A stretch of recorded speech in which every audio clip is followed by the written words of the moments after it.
दोस्तों नमस्कार। Railway board के मोस्ट क्वेश्चन आपके जीवन में काम आने वाले पासे संबंधी जो भी मेरे को जानकारी है वो आपके सामने शेयर कर रहा हूँ। अब इस पासे में बताया एक ही प्रतिकूल अंक क्या होगा। एक के प्रतिकूल, सबसे पहले इस पासे में देखिए एक का है का, तो एक यहाँ भी है, एक यहाँ भी है और इसमें भी नहीं है, इसमें भी नहीं है।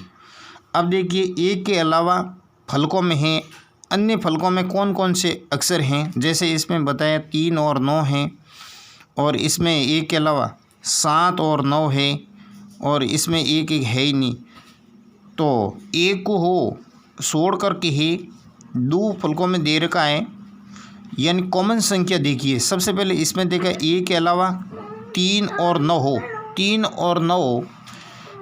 और 9 इसमें भी है और 3 और 9 कौन से फलक में है, 3 और 9 इसमें भी नहीं है, इसमें भी नहीं है। तो अब देखिए दूसरा, यानी एक को छोड़ करके है 9 और 7 कौन से पासे में है, तो 9 और 7 इसमें है, यानी 9 और 7, तो 9 और 7 इसमें भी है। 9 और 7 ये कॉमन हो गया। तो ए का विपरीत कौन होगा, स होगा, ए का विपरीत स होगा। तो इसमें आपका आंसर स राइट होगा, यानी सी राइट हो सकता है होगा।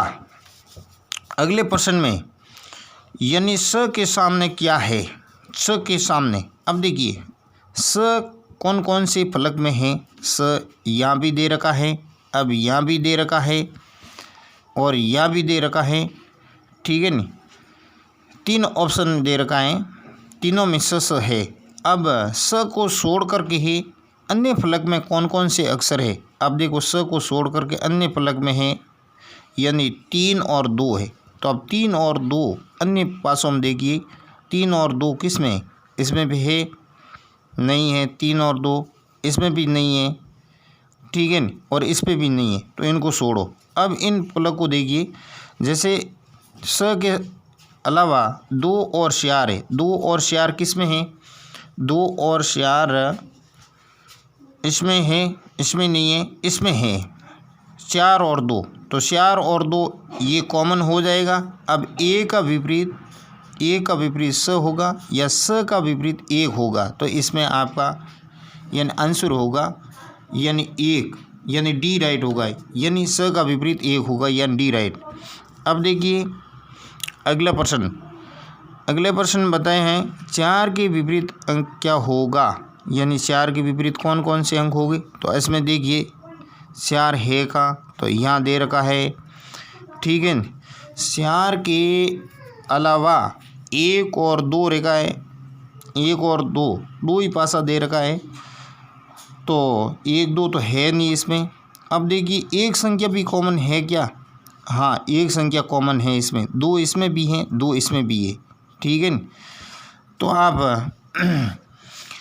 2 को कॉमन लीजिए, जैसे 2 इसमें भी है, 2 इसमें कॉमन लेकर के ही एक घड़ी की दिशा में आप विपरीत दिशा में घुमाइए। जैसे मान लो ये 2 यहाँ दे रखा है, तो 2 आप घड़ी ऐसे घूमती है ना, ऐसे, ठीक है। तो 2 यहाँ, फिर 1, इनके बाद में 4, अब 2 इसमें कहाँ दे रखा है, यहाँ दे रखा है, तो 2 के बाद में 6, स के बाद में 3, ठीक है। अब 4 का विपरीत 3, 1 का विपरीत स, ठीक है न। अब 2 का विपरीत कौन सी संख्या हो सकती है, 2 का विपरीत इन पासों में नहीं दिखने वाली वो संख्या होती हैं, जो इसमें नहीं दिखती है वो 5 नहीं दिखती है, ठीक है। तो 2 का विपरीत 5 होगा, जबकि इस प्रश्न में बताया है 4 के विपरीत क्या, तो 4 का विपरीत होगा 3, ठीक है। अब अगला प्रश्न देखिए, इसमें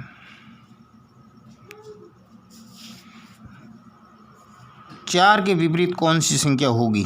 अब देखो एक ही पासा दे रखा है, इसमें एक ही पासा दे रखा है, तो सबसे पहले आपको ध्यान भी होगा पासे 2 प्रकार की होती है, एक तो साधारण पासा होता है, एक मानक पासा होता है, ठीक है नहीं। साधारण पासे में तो होता है 2 फलकों का योग 7 होता है, जबकि मानक पासे का 2 फलकों का योग 7 नहीं होता है। तो इसमें 2 फलकों का योग 7 नहीं है, ये भी नहीं है, ये भी नहीं है, ठीक है न। तो उनका अलग से नियम होता है, दोनों यानी दोनों फलकों का योग 7 होना चाहिए। तो अब देखिए, अब 2 में कौन सी संख्या जोड़े 7 हो जाए, यानी 2 में कौन सी संख्या जोड़ने पर 7 होती है, तो 5 जोड़ने पर 7 हो जाती है, ठीक है न। 4 में कौन सी संख्या जोड़ें कि 7 हो जाती है, तो इसमें 3 जुड़ेगा। और 6 में कौन सी संख्या जुड़ने पर 7 होती है, तो इसमें 1 जुड़ेगा, ठीक है न। तो अब 2 का विपरीत 5, 4 का विपरीत 3 और 6 का विपरीत 1, ठीक है न। तो 4 का विपरीत पूछा है इसमें, तो 4 का विपरीत होगा इसमें 3, आपका उत्तर होगा 3, ठीक है। धन्यवाद।